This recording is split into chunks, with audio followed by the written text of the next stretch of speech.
அஸ்ஸலாமு அலைக்கும் வரஹ்மத்துல்லாஹி வரகாத்துஹு. எல்லாம் உள்ள ஏக இறைவனை நல்லடியார்களே, எல்லா புகழும் இறைவன் ஒருவனுக்கு. இன்றைக்கு வெள்ளிக்கிழமை 19 செப்டம்பர் மாதம் 19ஆம் தேதி செப்டம்பர் மாதம் வெள்ளிக்கிழமை மதியம் இஸ்லாமியர்கள் புனிதமாக தொழுகக்கூடிய ஜுமா தொழுகைக்கு பிறகு கோவை அரசு மருத்துவமனையில் இருக்கக்கூடிய கேன்சர் வார்டில் இன்றைக்கி உணவு கொடுக்க வந்திருக்கிறோம்.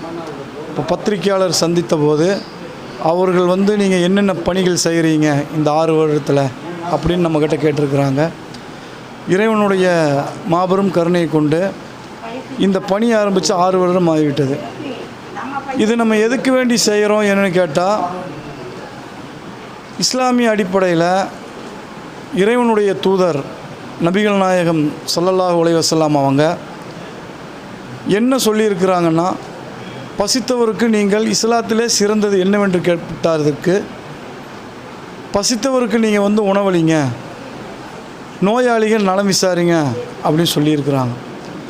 நம்ம இதில் 2 கான்செப்டை நம்ம கையில் எடுத்துருக்குறோம். அல்மாயிதா உணவுத்தட்டின் சார்பாக 2 கான்செப்டை நம்ம கையில் எடுத்துருக்குறோம். என்னவென்னு கேட்டால், ஒன்று பசித்தவருக்கு உணவளிப்பது, இன்னொன்று இந்த ஹாஸ்பிட்டலில் இருக்கக்கூடிய நோயாளிகளை நலம் விசாரித்து அவங்களுக்கு உணவு கொடுப்பது. இதை நபிகள் நாயகம் ஸல்லல்லாஹு அலைஹி வஸல்லம் வலியுறுத்தின காரணத்தினால நம்ம இது பண்ணிகிட்ருக்குறோம். இது தொடர்ந்து 6 வருட காலமாக நம்ம பண்ணுறனால நம்ம குரூப்பில் நிர்வாகிகள் மற்றும் உறுப்பினர்கள் கிட்டத்தட்ட 200க்கும் மேற்பட்ட இந்த அல்மாயிதா உணவுத்திட்ட நலச்சங்கத்தில் இருக்கிறாங்க. இதில் எல்லாத்திட்டையும் ஸ்பான்சர் வாங்கி தான் நம்ம இது பண்ணுறோம். இது தனிப்பட்ட நபரோ இல்லை தனிப்பட்ட ஒரு இதோ நடத்துவதில்லை. இந்த குழுவில் இந்த அல்மாயிதா உணவுத்திட்டில் இருக்கக்கூடிய குரூப்பில் சங்கத்தில் இருக்கக்கூடியவங்க அனைத்து பேருடைய சப்போர்ட்டில் தான் நம்ம நடத்திக்கிட்டு இருக்கிறோமே தவிர வேறு எதுவும் இல்லை. இது முழுக்க இறைவனுடைய பொருத்தத்தை நாடி தான் நம்ம நடத்துகிறோம். ஒரு வெள்ளிக்கிழமையும் நம்ம விடுமுறை விட்டதில்லை. இறைவனுடைய மாபெரும் கருணையை கொண்டு இந்த கோவை அரசு மருத்துவமனையில் எப்படின்னு பார்த்தீங்கன்னா, நம்மளுடைய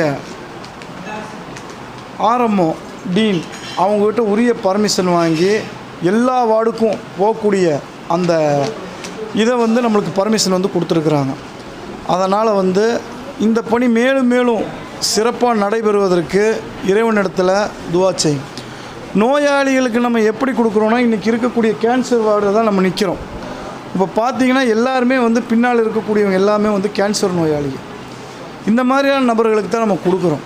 இது நம்ம குரூப்பில் இருக்கிற அனைத்து சகோதர சகோதரிகளும் மாற்று மத சகோதரர்களுடைய சப்போர்ட்டால் தான் நம்ம கொடுத்துட்ருக்குறோம். அதே போல் வருடந்தோறும் இஸ்லாமியர் புனிதமான மதிக்கக்கூடிய ரமலானுடைய மாதம், நோன்புடைய மாதத்தில் ஏழை எளிய மக்களுக்கு இப்தார் நிகழ்ச்சி கொடுக்குறோம். இஸ்லாமிய அடிப்படையில் எவர் ஒருவர் மரணிக்கிறாரோ அவருக்கு இந்த கஃபன் ஆடைன்னு ஒன்று இருக்குது. அதை நம்ம தொடர்ந்து செஞ்சிட்ருக்குறோம். மாதம் வெள்ளிக்கிழமை மல்லிகை ஜாமானை கிட்டு கொடுத்துட்ருக்குறோம், அரிசிகள் கொடுத்துட்ருக்குறோம். இதே கோவை அரசு மருத்துவமனையில் நம்மளுக்கு பிளட் டொனேட்டரில் சிறந்த பிளட் டொனேட்டர்னும் உணவு திட்டத்தில் சிறந்த உணவு திட்டம் என்ற முன்னாள் கலெக்டர்கிட்ட நம்மளுக்கு அவார்டு கொடுத்துருக்குறாங்க. இதெல்லாம் நம்ம செஞ்சிட்ருக்குறோம். இதெல்லாம் எதுக்கு நம்ம செய்கிறோன்னு கேட்டால், இந்த உலகத்தில் வந்தோம் வாழ்ந்தோம் போனோன்னு இருக்கக்கூடாது. நம்ம எப்படியும் இந்த உலகத்தை விட்டு பிரியக்கூடியவர்களாக இருக்கணும், இறக்கக்கூடியவர்களாக இருக்கணும்.